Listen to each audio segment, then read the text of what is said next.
too tight. And Jack Kemp brought an optimism to it, and it was an authentic optimism. It wasn't something just empty or phrases or slogans.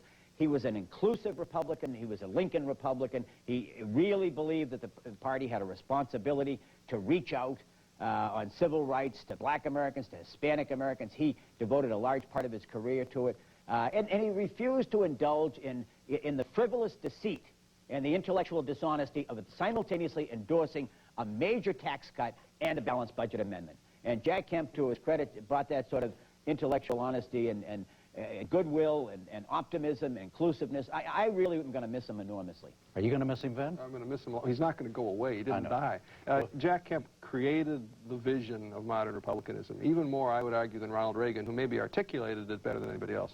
But that's still missing, and all the other candidates that are running right now have to find how they're going to articulate what my party believes in a very positive term for the future, because that's what Kemp did. But the word was that one of the reasons he chose not to run was he's not a Gingrich kind of Republican. He's not that kind of Republican, and that the party has passed him by. Well, he's one of Gingrich's best friends, and that's mutual. But there are a lot of things that the Republican Party is doing right now or flirting with that he's not very comfortable with. As Mark pointed out, he's not an austerity economics guy. He's a growth guy. He's very uncomfortable with the party's flirtation with anti-immigration policies, and that got him into a little trouble in California. But at the end of the day, he is a loyal Republican. He's going to be campaigning for the ticket. But there's no question. He's uneasy with some of those tendencies in the Republican Party. Linda?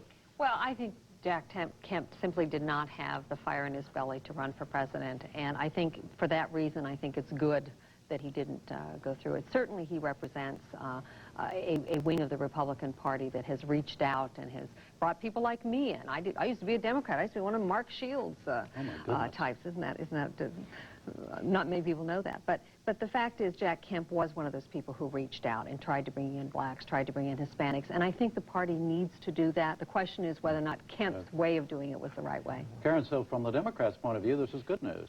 From the Democrats' point of view, it probably is good news. From the country's point of view, I'm not so sure, because I think he's the only one in the Republican lineup that could provide a leaner but not meaner government, and I'm very much on the side of leaner but not meaner, and the other Republican presidential hopefuls all look very mean to me.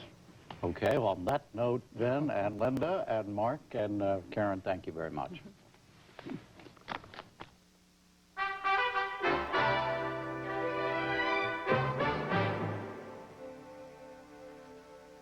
Next, a novel approach to some novel technology. The Federal Communications Commission is nearing the end of a long and complicated auction the government hopes will yield big bucks. Business correspondent Paul Salmon reports. And I have $2,800,000 started at $2,800,000, $3 million now. For most of us, a big-time auction is basically a spectator sport. Not much chance we're buying this Claude Monet painting, for instance, or for that matter, selling it. $10 million against you, sir, and against the telephone. But in Washington on December 5th, they began auctioning off something of ours, something you might not have known we had, something of enormous value as it happens. Is everybody ready? The right to use our airwaves. Let the auctions begin. Now, the government used to give these rights away on an exclusive basis to the radio and TV frequencies in different areas of the country, for example. And even as much lower frequencies began to be used, so-called cellular telephone, the government was still giving away our airwaves by lottery. MIT economist Jerry Hausman thought that was sort of foolish. They did the cellular lottery for Cape Cod. A dentist won, sold it a week later for $40 million.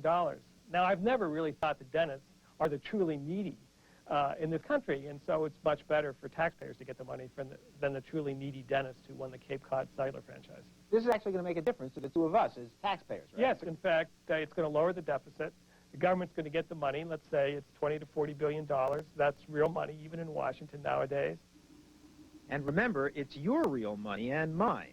Even Hausman's low estimate, $20 billion, would work out to about $200 per American household for the PCS licenses. Okay, time out for a brief moment of science here on the NewsHour. This, some of you may recall from physics class, is the electromagnetic spectrum. Cosmic rays up here at the highest frequencies and shortest wavelengths, down through X-rays, visible light, that's those colors you see, radar, TV, That's about there, radio, and down here at the lowest frequencies and longest wavelengths, cellular, telephone, right about there maybe, and now personal communication services, or PCS, down even lower. Now, let's cut through the actual science part of this, because the business person simply needs to know that way down in the PCS band, you need to put up more transmitters to give the phones a reasonable range. And that costs money. But the payoff could be tremendous, according to Reed Hunt, chairman of the Federal Communications Commission, which is running the PCS auction. We will see about 1% added to the gross national product of this country through the development of a mobile communications industry. About 300,000 new jobs in mobile communications alone, and another 700,000 jobs that are jump-started into being because of the mobile communications business. In short, this could be a boom industry. And at a pre-auction press conference, featuring, by the way, not one but two FCC officials who bore a startling resemblance to the vice president, we were given a sampling of the world beyond cellular, so-called personal communication services, or PCS, featuring Dick Tracy wrist phones, wireless computers, and the latest in mobile phones made by Motorola. It's a handset that you can use to walk through the streets of Washington, D.C. and communicate. So I can just make my little calls here. This is just like, so it's like a cellular phone. Sure, but it has toll quality, which is comparable to your wireline service that we're accustomed to using in our offices, except for you'll have that capability walking through the streets. Oh, because this is digital. Yes, completely digital. So bottom line, how much is a license for PCS worth? Considering there will be 2 licenses per region. Well, consider the current value of the more powerful cellular band, where there are also 2 licenses per region. The way that the world has typically done it, it's on what's called a per pop basis. Per pop? Yeah, it's per population. Okay. So the prices vary anywhere between $95 if you go into the South and Alabama per pop. And if you look at New York or San Francisco or Los Angeles, the value is probably about $300 or even more per pop. That's per head, per person. Per person. In other words, say $1 billion for a cellular license in San Francisco, $2.5 billion for LA, maybe $3 billion for New York. Moreover, this business has been growing at a mouth-watering 35 to 40% a year. Add in the greater clarity and privacy of a digital signal, and you begin to see why PCS is going like gangbusters wherever it's already available, like England. If they'd had PCS sooner, those sizzling cellular calls of the chatty royals wouldn't have been picked up by nosy scanners. Barely a year old in England, PCS is in major use and has been signing up 25% of all new mobile phone customers. Hong Kong has 4 competing PCS companies, and they're all growing, and Australia has decided to ditch cellular altogether in favor of PCS. But PCS also has certain disadvantages. It requires more transmitters, more money, to buy out everyone from police and fire departments to ambulance and oil companies who currently have rights to this part of the spectrum. And remember, cellular has a big head start.